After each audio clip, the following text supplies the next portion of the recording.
સુરતના અમરોલી વિસ્તારમાં આવેલા સ્વામિનારાયણ મંદિરના સંત દ્વારા જલારામ બાપા પર ટિપ્પણી કરવામાં આવી હતી, જેના ઘેરા પ્રત્યાઘાતો પડી રહ્યા છે। રાજ્યભરમાં વિરોધ પ્રદર્શન થઈ રહ્યા છે, ત્યારે સુરત લોહાણા સમાજ દ્વારા કલેક્ટર કચેરી એકઠા થઈને સંત જલારામ બાપાનું અપમાન કરવા બાબત તથા વિરુદ્ધ કથામાં ખોટી બફાટ વાતો તથા ટિપ્પણીઓ કરી હિન્દુ ધર્મને ગેરમાર્ગે દોરવા બાબતે વિરોધ કરવામાં આવ્યો હતો। સાથે જ ગેરવ્યાજબી નિવેદન કરનાર સ્વામી વીરપુર જઈને માફી માંગે તેવી માંગ કરવાની સાથે કલેક્ટરને આવેદનપત્ર અપાયું હતું। લોહાણા સમાજે કહ્યું કે જ્ઞાન પ્રકાશ સ્વામીએ કયા ક્ષેત્રમાં વાંચીને આ સંભળાવેલું છે, આ મિલાપનો ક્યાં અને કઈ જગ્યાએ ઉલ્લેખ છે અને જલારામ બાપા વિશે થયેલ વાર્તાનો વ્યવસ્થિત પર બેસીને ખોટી ધર્મ વિશેની વાતો કરી લોકોને ગેરમાર્ગે દોરવાનો પ્રયાસ કરેલ છે। ગુણાતીતાનંદ સ્વામીના કારણે જ વીરપુરમાં સદાવ્રત યાને અન્નક્ષેત્ર ચાલી આવેલ છે એવી સત્સંગ સભા દરમિયાન ખોટી વાર્તાઓ કહીને એક રઘુવંશી લોહાણા સમાજનું ઘોર અપમાન કરેલ છે। સત્સંગ વિશેનો સંપૂર્ણ ખ્યાલ ના હોય અને આપણા હિન્દુ ધર્મના સંતો તથા ગુરુકુળ વિશે કેવી રીતે વાત કરવી, કઈ ભાષામાં વાત કરવી, અને જલારામ બાપા એક મહાન સંત હોય અને જલારામ બાપા પર ઓજાર રામ બાપાના આશીર્વાદ હોય, ભોજન રામ બાપાના આશીર્વાદ એ જલારામ બાપાની સેવા તથા તેમની નિષ્ઠા જોઈ જલારામ બાપાનો એક સંકલ્પ હતો કે મારે વીરપુરમાં એક સદાવર્ત્યાને અન્ન ક્ષેત્રની ઈચ્છા હોય।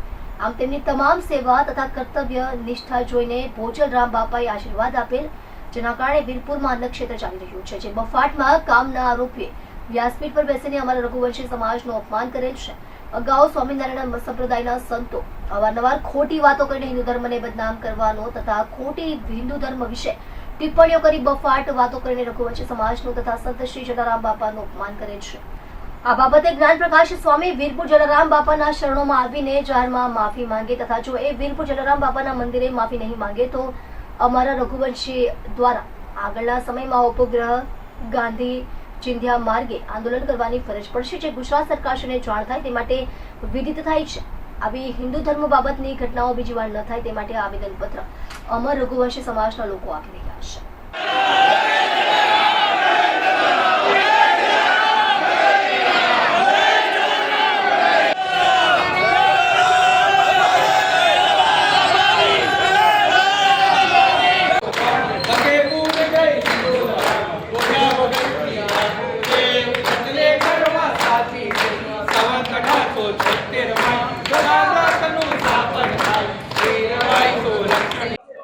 મારું નામ મોના ઠક્કર છે, ઘોઘારી મહિલા મંડળ સુરત પ્રમુખ છું અને સમાજ સેવિકા છું। આજે અમારા જલારામ બાપાના લોહાણા સમાજના સર્વે એકત્રિત થયા છે અને દરેક સિટીમાં અમે રજૂઆત કરવાના છે કે સ્વામિનારાયણ સંપ્રદાયના જ્ઞાન વગરના જે મહારાજે અમારા જે અન્નક્ષેત્ર ચાલે છે એના માટે એવા શબ્દ કીધા છે કે એમણે માફી માંગવી પડશે। તો અમારા સમાજની લાગણી દુભાઈ છે, તો દરેક સિટીમાં દરેક શહેરમાં આજે અમે રજૂઆત કરવાના છે કલેક્ટરશ્રીને કે આના માટે તમે જરૂરી પગલાં લો અને વીરપુર આવીને એમણે માફી માંગવી પડશે, કારણ કે 205 વર્ષ જલારામ જે અન્નક્ષેત્ર ચાલે છે એને પૂર્ણ થયા ને વર્લ્ડનું એક જ એવું મંદિર છે જ્યાં 1 રૂપિયો પણ લીધા વગર વર્ષોથી અન્નક્ષેત્ર ચાલી રહ્યું છે। તો અમારી લાગણી છે કે એ મહારાજશ્રીએ ખૂબ અમે રિસ્પેક્ટથી કહીએ છીએ એમને માફી માંગવી પડશે। જય જલારામ, જય રઘુવંશ। મારું નામ રાકેશ પાવ છે અને અમે રઘુવંશી સમાજમાંથી આવીએ છીએ। અત્યારે અમારો આખો સમાજ આ તો અત્યારે સેમ્પલ છે કે રઘુવંશી સમાજ શું કરી શકે છે, શું છે, કેટલો છે એ અમારે કઈ કોઈને બતાવવાની જરૂર નથી, પણ અમે લોકો જલારામ બાપાના વંશજ છીએ અને જલારામ બાપાનો એક જ ધ્યેય હતો કે જમાડો અને ભજન કરો, એટલે અમારે કોઈ વસ્તુ કરવાની બીજી થતી નથી। અને ખાસ કરીને જે આ જ્ઞાન પ્રસાદ સ્વામી આવા બફાટ કરી નાખે છે, જેને કોઈ ઇતિહાસની ખબર હોતી નથી અને ચાલી નીકળે છે કે ભાઈ ચાલો અમે આ ચાલુ કરેલું છે ને અમારાથી ચાલે છે। ભાઈ તમારાથી કઈ ચાલતું નથી અને તમારાથી ચાલે છે તો ખાલી પૈસાના વહીવટ ચાલે છે। સ્વામિનારાયણ સંપ્રદાયની અંદર આવો સરસ સંપ્રદાય છે, પણ આવા અમુક લંપટ જે સાધુઓ છે ને એ આખો સંપ્રદાયને એમ કહીને કે બગાડે છે અને આખા સંપ્રદાયનું નામ ખરાબ કરે છે।